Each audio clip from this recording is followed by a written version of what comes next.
ونعوذ بالله من شرور أنفسنا ومن سيئات أعمالنا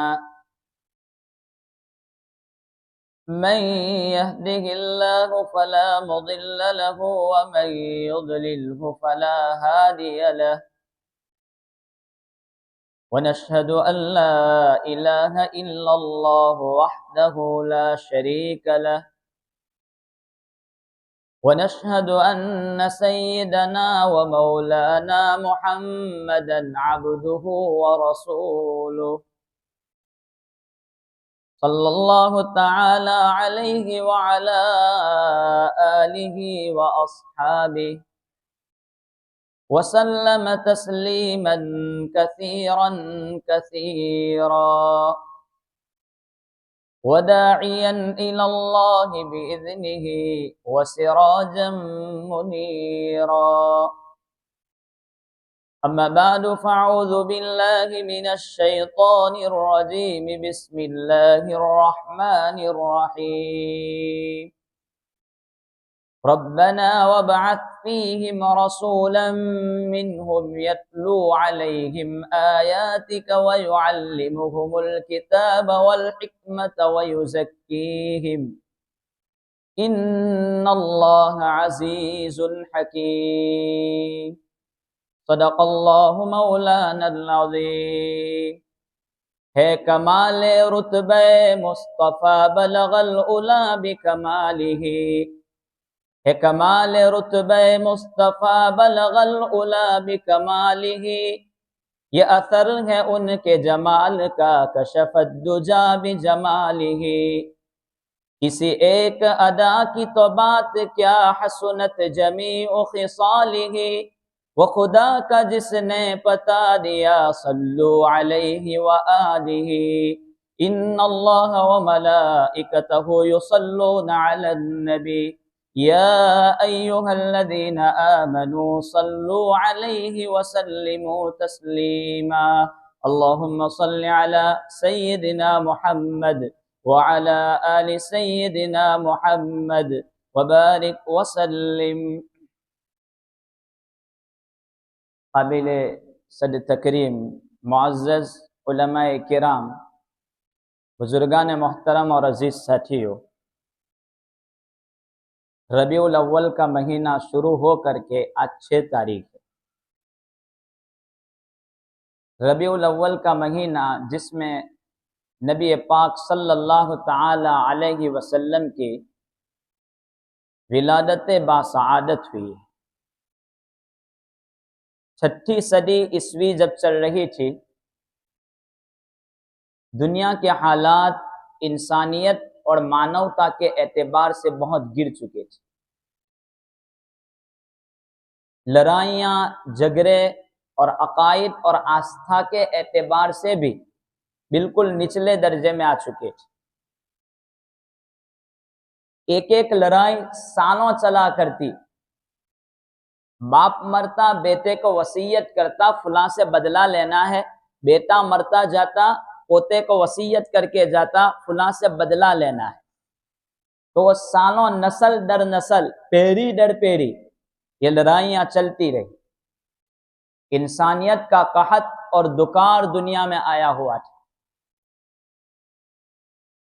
ایسے وقت میں اللہ تبارک و تعالیٰ نے انسانیت پر ایک بہت بڑا احسان کیا ہے۔ حضرت نبی پاک صلی اللہ تعالی علیہ وسلم کی ولادت باسعادت ربیع الاول کے مہینے میں ہوئی۔ ربیع یہ ایک عربی لفظ ہے جس کا اردو میں ترجمہ کریں تو موسم بہار کا ہوتا ہے، اور گجراتی میں اس کا ترجمہ کریں تو وسنت رتو کا ہوتا ہے۔ موسم بہار یہ موسم پتجھڑ اور پانکھڑ رتو کے بعد آتی ہے، کہ پہلے درختوں سے پتے گر جاتے ہیں، پھر جب موسم بہار آتی ہے تو نئے نئے پتے درختوں پر آتے ہیں اور کھیتیاں سرسبز و شاداب ہوتی ہیں، اس کو موسم بہار کہا جاتا ہے۔ چونکہ انسانیت پر بھی انسانیت اور مانوتا کے پتے گر چکے تھے، اللہ تبارک و تعالیٰ نے نبی پاک صلی اللہ تعالی علیہ وسلم کی شکل میں ایک نبی کو مبعوث فرمایا، اس لیے بھی اس کو ربیع الاول کہا جاتا ہے کہ پہلی ربیع انسانیت پر آئی، پہلی بہار انسانیت پر آئی۔ لوگ جہنم کے گرے تک پہنچ چکے تھے، کسی کو زندگی گزارنے کا کوئی اصول، کوئی سلیقہ، کوئی طریقہ، کوئی چیز معلوم نہیں تھی۔ اللہ تبارک و تعالیٰ نے اس احسان کو قرآن کریم میں ذکر کیا ہے، وَاذْكُرُوا نِعْمَةَ اللَّهِ عَلَيْكُمْ اِذْ كُنْتُمْ أَعْدَاءً فَأَلَّفَ بَيْنَ قُلُوبِكُمْ فَأَصْبَحْتُمْ بِنِعْمَتِهِ إِخْوَانًا وَكُنْتُمْ عَلَى شَفَا حُفْرَةٍ مِّنَ النَّارِ فَأَنْقَذَكُم مِّنْهَا، کہ تم یاد کرو اس اللہ تبارک و تعالیٰ کی نعمت کو جبکہ تم آپس میں دشمن بن چکے تھے، اللہ تبارک و تعالیٰ نے تمہارے دلوں میں الفت اور محبت ڈال دی، تو تم اس کی مہربانی سے فَأَصْبَحْتُمْ بِنِعْمَتِهِ إِخْوَانًا، اس کی مہربانی سے سب آپس میں بھائی بھائی بن چکے۔ حال تو یہ تھا کہ تم جہنم کے گرے تک پہنچ چکے تھے، فَأَنْقَذَكُم مِّنْهَا، رب نے احسان کیا اور تم کو اس سے بچا لیا۔ یہ اللہ تبارک و تعالیٰ نے بطور احسان کے ذکر کیا کہ انسانیت پر جب یہ حالات آئے تو ایک نبی کو مبعوث فرمایا۔ دوسری بات، حضرت ابراہیم علیہ السلام کی دعا بھی تھی اس نبی کے لیے۔ حضرت ابراہیم علیہ السلام کو شام سے ہجرت کا حکم ملا کہ آپ مکہ جانا ہے آپ کو۔ وہ واقعہ بہت طویل ہے، قربانی کے عنوان میں ہم اس کو سن چکے ہیں، مجھے یہاں ذکر نہیں کرنا ہے کہ یوں کہا گیا کہ کعبہ ایک چٹیل میدان ہے، وہاں پر آپ اپنے بیٹے اسماعیل علیہ السلام کو اور ہاجرہ یہ دونوں کو چھوڑ کر کے چلے آؤ۔ تو ان کو چٹیل میدان میں چھوڑ دیا، پھر خود حضرت ابراہیم کو حکم دیا کہ آپ کو بھی وہاں جانا ہے۔ کعبہ میں کوئی چیز نہیں تھی، بالکل میدان تھا، کوئی نہیں رہتا تھا۔ مکہ بستی بسی کیسے؟ حضرت ابراہیم علیہ السلام کو حکم آیا آسمان سے کہ یہاں پر آپ کو اللہ کا گھر تعمیر کرنا ہے۔ کعبۃ اللہ تھا پہلے، لیکن طوفان نوح میں وہ کعبۃ اللہ کی دیواریں منہدم ہو چکی تھی، کوئی نشان بھی باقی نہیں تھا۔ روایتیں مختلف ہے کہ پہلی مرتبہ اللہ کا گھر کس نے بنایا۔ ایک روایت ہے کہ فرشتوں نے تعمیر کیا حضرت آدم سے پہلے، دوسری روایت ہے کہ پہلی تعمیر حضرت آدم علیہ السلام کی ہے۔ تو حضرت جبرائیل نے نشانی بتلائی کہ یہاں پر اللہ کے گھر کو تعمیر کرنا ہے۔ چنانچہ دونوں باپ بیٹوں نے اللہ تبارک و تعالیٰ کا گھر جس پر ہم طواف کرتے ہیں تو کعبۃ اللہ کو تعمیر کیا گیا۔ کعبۃ اللہ کی تعمیر سے فراغت کے بعد کچھ دعائیں حضرت ابراہیم علیہ السلام نے مانگی۔ ایک دعا تو یہ تھی کہ اللہ ایک ایسا نبی بھیج دے جو ان کو تیری آیتیں پڑھ کر کے سنائے، ربنا وابعث فیہم رسولا منہم یتلو علیہم آیاتک ویعلمہم الکتاب، تیری کتاب سکھلائیں، ان کو کفر و شرک سے پاک کریں، ویعلمہم الکتاب، کتاب سکھلائیں۔ اور ایک دعا حضرت ابراہیم نے یہ بھی کی تھی، وَإِذْ قَالَ إِبْرَاهِيمُ رَبِّ اجْعَلْ هَذَا الْبَلَدَ آمِنًا وَاجْنُبْنِي وَبَنِيَّ أَن نَّعْبُدَ الْأَصْنَامَ۔ بہت یہ پورا رکوع ہے کہ اللہ تعالیٰ میری اولاد کو بتوں کی پرستش، مورتیوں کی گندگی سے بچا لینا، اور یہ چٹیل میدان جو نظر آتا ہے اس کو لہلہاتا کر دے، یہاں پر نعمتیں برسا دے۔ حضرت ابراہیم علیہ السلام کی یہ دعائیں ایک ایک کر کے قبول ہوتی چلی گئی۔ اس طور پر کہ مکہ میں اب کوئی تھا نہیں، تو اب کیسے یہ آباد ہوتا؟ تو حضرت اسماعیل علیہ السلام کی پیاس کی شدت سے جو زمزم کا کنواں وجود میں آیا ہے، زمزم کا پانی جو وجود میں آیا ایریاں رگڑنے کی وجہ سے، تو وہاں پانی آیا تو ایک قبیلہ وہاں سے گزر رہا تھا، قبیلہ جرہم۔ تو انہوں نے کہا دوسری جگہ پر پانی کی قلت ہے، پانی ملتا نہیں ہے، یہاں پر پانی ہے، چلو ہم یہاں پر اپنا مسکن، اپنی رہنے کی جگہ بنا لیتے ہیں۔ چنانچہ وہ قبیلے جرہم وہاں پر زمزم کے پاس کعبۃ اللہ کی جہاں بنیاد ہے وہاں وہ لوگ اب رہنے لگے۔ واقعہ طویل ہے، میں مختصر ذکر کر دوں۔ اس کے بعد حضرت اسماعیل علیہ السلام بھی وہاں رہنے لگے، اور وہ لوگ حضرت ابراہیم علیہ السلام اور حضرت اسماعیل کی ملت اور طریقوں پر زندگی گزارنے لگے۔ بت پرستی نہیں تھی مکہ میں۔ بت پرستی کب آئی، کیسے آئی؟ اب حضرت اسماعیل علیہ السلام کی عمر کچھ نکاح کے قابل ہوئی، تو ان کا نکاح اسی قبیلے میں ہو چکا، قبیلہ جرہم عرب کا ایک قبیلہ تھا۔ حضرت اسماعیل کا نکاح ہو چکا، پھر ان سے نسل چلی، اور نسل چلتے چلتے پھر یہ عبد مناف کے ہوتے ہوئے پھر نبی پاک صلی اللہ تعالی علیہ وسلم تک پہنچی۔ اس نسل میں 40 پشتوں کے بعد عدنان کا نام آتا ہے۔ یہاں تک تو علماء کا کوئی اختلاف نہیں ہے نسب میں، اختلاف عدنان کے بعد ہے کہ نسب میں کوئی نام آگے پیچھے ہو چکا۔ عدنان یہ نبی پاک صلی اللہ تعالی علیہ وسلم کی اگلی پشت میں ایک دادا ہے۔ محمد صلی اللہ تعالی علیہ وسلم بن عبداللہ بن عبد المطلب بن ہاشم بن عبد مناف بن قصی بن کلاب بن مرہ بن کعب بن لؤی بن غالب بن فہر بن مالک بن مزر بن نزار بن مالک بن نظر بن مزار بن کعب بن مدرکہ بن کعب بن مدرکہ بن الیاس بن معد بن عدنان۔ یہ نبی کریم صلی اللہ تعالی علیہ وسلم کا نسب عدنان تک بغیر اختلاف کے جو ذکر کیا گیا یہ ہے۔ اس کے بعد تو اختلاف ہے کہ نام آگے پیچھے ہو گیا ہے۔ خیر، اب نبی پاک صلی اللہ تعالی علیہ وسلم کا نسب عدنان سے نیچے چلا، چلتے چلتے مکہ میں ساری قومیں حضرت ابراہیم کی ملت پر چلتی تھی۔ اب ان کی نسل میں قریش میں ایک آدمی پھر آیا، عمرو بن لحی الخزائی۔ سب سے پہلے بت پرستی اور کعبۃ اللہ میں بت مورتیاں یہ عمرو بن لحی الخزائی آدمی لایا ہے۔ اس نے کعبۃ اللہ میں مورتیاں رکھی، اور جو جانور تھے ان کی تعظیم کا اس نے حکم دیا کہ ان کی پرستش کرو، اور حلال حرام کے قاعدے اس نے بنائے جس کا حضرت ابراہیم کی شریعت سے کوئی تعلق نہیں تھا، بالکل الگ تھلگ۔ وجہ اس کی یہ ہوئی کہ عمرو بن لحی الخزائی شام کے سفر میں گیا تھا، تو وہاں اس نے دیکھا کہ لوگ مورتیوں کی پرستش کرتے ہیں، بتوں کو مانتے ہیں، تو وہاں سے مورتیاں اٹھا کر کے لایا، اور لا کر کے اس نے کعبۃ اللہ میں مورتیاں رکھ دی، اور لوگوں سے کہا کہ اس کی تعظیم کرو۔ لوگ اس کی تعظیم کرنے لگے، تو یہ بت پرستی یہاں سے شروع ہوئی۔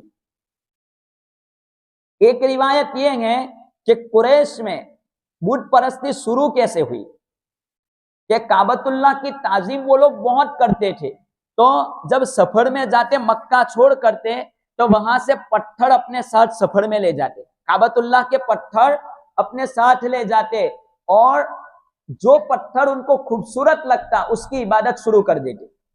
یہ سلسلہ انہوں نے چالو کیا۔ اسی طرح یہ لوگ اس کی پرستش میں آ چکے۔ شریعت اسلامیہ نے اسی نہج سے تو اس امت کے جو چور دروازے تھے جہاں سے شرک داخل ہو سکتا ہے، جہاں سے ایمان نکل سکتا ہے، ان چور دروازوں کو بند کر دیا کہ تعظیمی سجدہ اس امت میں ناجائز قرار دیا کہ تعظیمی سجدہ نہیں کر سکتے، کیونکہ یہ ایسا چور دروازہ ہے جہاں سے آدمی کا ایمان خطرے میں ہے۔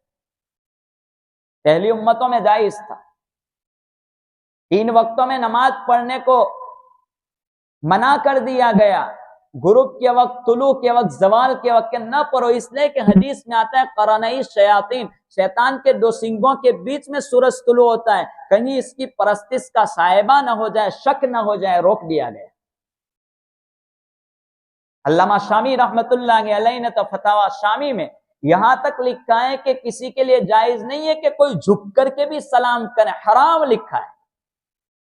کتنا بھی بڑا بزرگ ہو، آدمی اپنے جھک کر کے سلام نہیں کر سکتا، کیونکہ یہ سر سوائے اللہ کی ذات کے کسی کے سامنے نہیں جھک سکتا، روک دیا۔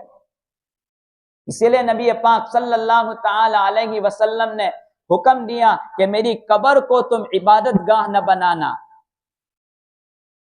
لا تتخذوا قبری وثنا۔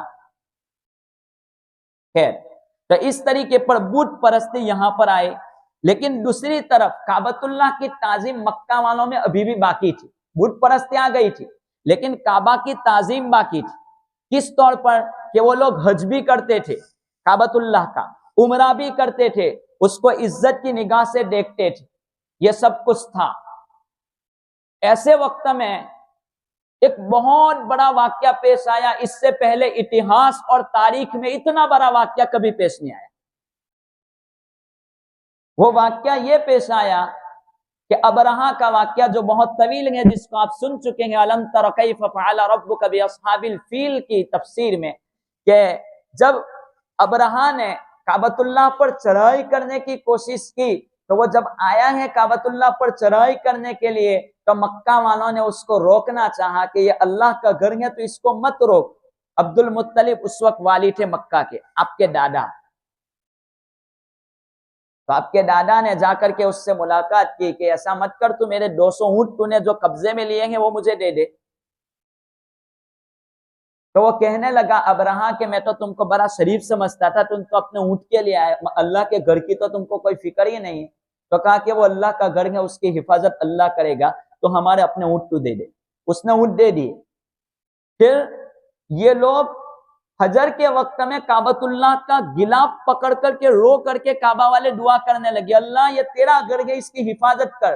اور پھر صبح کے وقت میں سارے لوگ مکہ چھوڑ کر کے پہاڑوں میں گھس گئے، اور اب اپنے ہاتھی لے کر کے کعبۃ اللہ کو گرانے کے لیے جب پہنچا ہے تو آسمان سے جو پرندے آئے ہیں جدہ کی جانب سے، مفتی شفیع نے لکھا ہے کہ وہ پرندے جدہ کی طرف سے آئے تھے، اور آ کر کے ان پرندوں نے جو کنکریاں چھوڑی تھی جس سے وہ سارے کے سارے لوگ ہار چکے، کعبۃ اللہ کی اتنا بڑا اعزاز دیکھ کر کے کعبۃ اللہ کی تعظیم اور زیادہ مکہ والوں کے دلوں میں آ گئی، بلکہ اب قریش کی عزت دوسرے عرب لوگ بھی کرنے لگے۔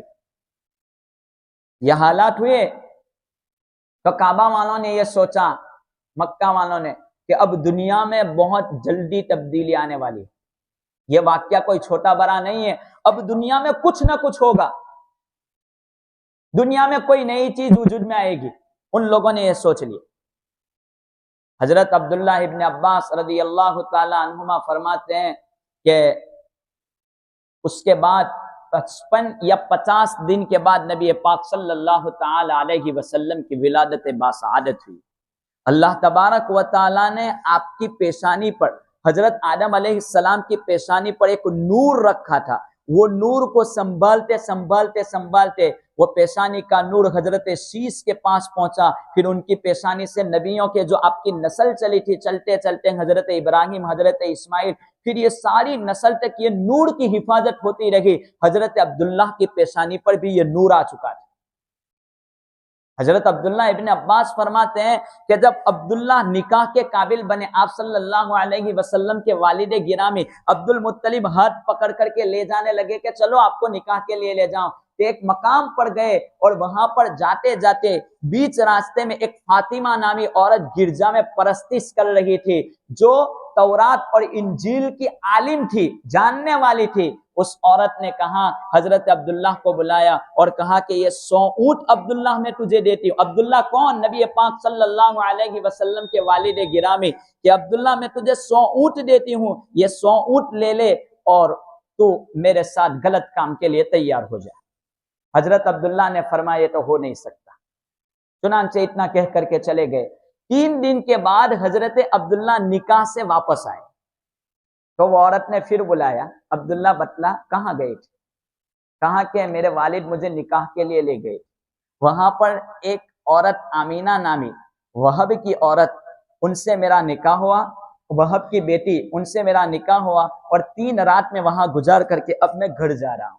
کہا کہ میں کوئی فاحشہ اور بدکار عورت نہیں ہوں، تیری پیشانی پر نور نبوت چمک رہا تھا، تو وہ نور نبوت میں لالچ میں آ کر کے وہ اپنے سینے میں لینا چاہتی تھی وہ نور نبوت کو، اس لیے میں نے تجھے اپنی طرف بلایا تھا، اب یہ تیرا نور نبوت کسی اور جگہ چلا گیا ہے، اب وہاں سے نبی کا وجود آئے گا، اب یہ تیرے نبوت تیرے دل میں تیرے سے پیشانی پر اب باقی نہیں۔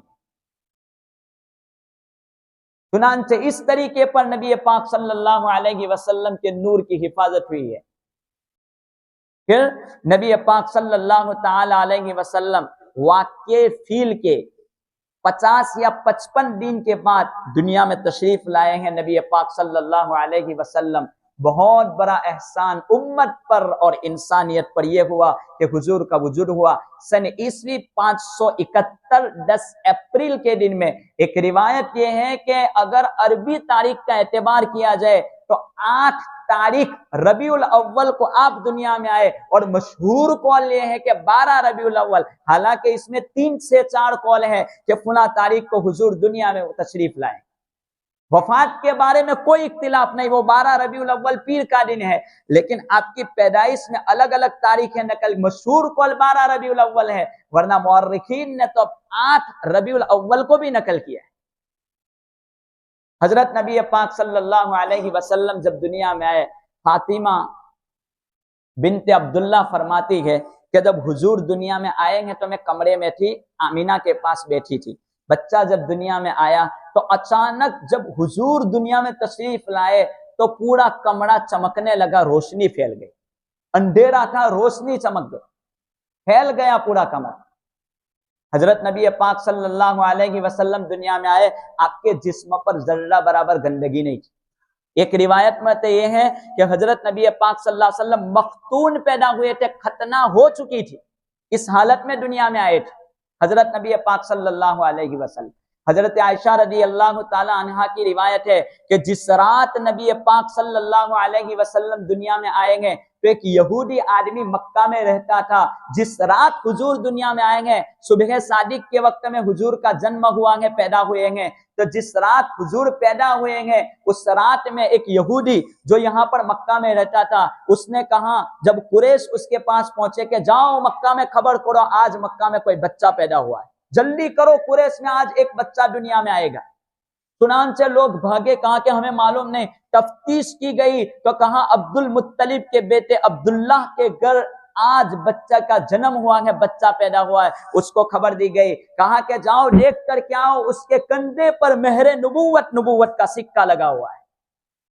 چنانچہ اس نے کہا کہ خود مجھے لے چلو، تو اس کو اٹھا کر کے اس آدمی کو لے گئے، اس تاجر کو، اور جا کر کے نبی پاک صلی اللہ تعالی علیہ وسلم کے چہرے کو دیکھا، اور آپ کے پیچھے مہر نبوت کندھے پر نبوت کا جو نشان تھا اس کو دیکھ کر کے وہ بے ہوش ہو گئے، وہ یہودی بے ہوش ہو گیا۔ اور یہودی جب بے ہوش ہو گیا، ہوش میں آیا، لوگوں نے پوچھا کیا ہوا، بے ہوشی کا عالم کیوں ہو گیا؟ کہا کہ اب نبوت بنی اسرائیل میں جو کئی مدتوں سے چل رہی تھی، اب یہ نبوت بنی اسرائیل سے نکل کل عرب میں منتقل ہو چکی، اب یاد رکھو یہ جو نبی دنیا میں آئے ہیں یہ عرب پر قبضہ کرے گا، مشرق و مغرب ساری دنیا ان کے گون گائے گی، یہ نبی ہے اور یہ مکہ پر بھی قبضہ کرے گا اور یہ ہجرت بھی کرے گا مدینہ کی طرف، یہ نبی دنیا میں آیا ہے۔ نبی پاک صلی اللہ تعالی علیہ وسلم بہت خوبصورت پیدا ہوئے تھے۔ کسی نے کہا ہے کہ آپ کی صورت بہتر ہے تو آپ کی سیرت بہترین ہے، آپ کی صورت میں جمال ہے تو آپ کی سیرت میں کمال ہے، دیکھو تو بالکل آمینہ کا لال ہے۔ اسی کو حسان بن ثابت رضی اللہ تعالی عنہ شاعر اسلام ہے، جنہوں نے حضرت نبی پاک صلی اللہ تعالی علیہ وسلم کے خوبصورتی میں آپ کی سیرت میں بیان کیا ہے، وَأَحْسَنُ مِنْكَ لَمْ تَرَ قَطُّ عَيْنِي وَأَجْمَلُ مِنْكَ لَمْ تَلِدِ النِّسَاء، کہ آج آپ کے جیسا آپ سے زیادہ خوبصورت کسی ماں نے، وَأَحْسَنُ مِنْكَ لَمْ تَرَ قَطُّ عَيْنِي، میری آنکھوں نے آپ سے زیادہ خوبصورت کسی کو نہیں دیکھا، وَأَجْمَلُ مِنْكَ لَمْ تَلِدِ النِّسَاء، آپ سے زیادہ جمیل کسی ماں نے آج تک نہیں جنا، خُلِقْتَ مُبَرَّأً مِنْ كُلِّ عَيْبٍ، آپ کو پیدا کیا بغیر کسی عیب کے، کأنک قد خلقت مما تشاء، گویا کہ آپ کو ایسا پیدا کیا گیا جیسا کہ آپ چاہتے تھے، آپ کی چاہت کے مطابق اللہ نے آپ کو بنایا ہے۔ ایک آخری بات کہہ کر کے اپنی بات ختم کر دوں تو نبی پاک صلی اللہ تعالی علیہ وسلم دنیا میں آئے تو صاف نظیف صاف ستھرے دنیا میں تشریف لے آئے۔ نبی کریم صلی اللہ تعالی علیہ، بعضوں نے کہا ہے کہ حضرت یوسف علیہ السلام کے بارے میں کہا ہے نبی پاک صلی اللہ علیہ وسلم کہ یوسف کا حسن آدھی دنیا کا ہے، اور آدھی دنیا کا حسن آدھا حسن پوری دنیا کو تقسیم کیا ہے، یعنی 50% حسن پوری دنیا میں تقسیم ہوا اور 50% حسن میں حضرت یوسف اکیلے شامل ہے۔ تو اس سے تو یوسف علیہ السلام کی خوبصورتی زیادہ معلوم ہو رہی ہے۔ تو اس کی باتوں میں حضرت عائشہ رضی اللہ تعالی عنہا کی ایک روایت سے علماء نے جواب دیا ہے کہ وہ حضرت یوسف اور دنیا کا حسن الگ ہے، ورنہ حضور صلی اللہ علیہ وسلم کا 100% حسن اکیلے تنہا اکیلے محمد کا ہے۔ اس لیے کہ حضرت عائشہ رضی اللہ تعالی عنہ فرماتی ہے کہ جس وقت زلیخا عاشق ہو چکی تھی حضرت یوسف علیہ السلام پر، تو اس وقت ان پر تہمت لگی تھی، تو اس تہمت کی وجہ سے انہوں نے عورتوں کو بلایا تھا، اور وہ عورتیں آئی تھی اور عورتوں سے اپنی تہمت دور کرنے کے لیے ان کے ہاتھوں میں پھل دیے تھے، چھڑیاں دی تھی کہ اس کو کاٹو اور کاٹ کر کے دیکھو۔ اتنے میں یوسف کا گزر ہوا تو ان لوگوں نے، ان عورتوں نے اپنے ہاتھوں کو کاٹ دیا۔ یوسف کے حسن کو دیکھ کر کے حضرت عائشہ فرماتی ہیں انہوں نے تو یوسف کو دیکھا ہے تو اپنے ہاتھوں کو کاٹ دیا، اپنی انگلیوں کو کاٹ دیا۔ فقطعن ایدیہن، اگر وہ میرے سرتاج کا حسن دیکھ لیتی تو اپنے سینے کو چیر دیتی۔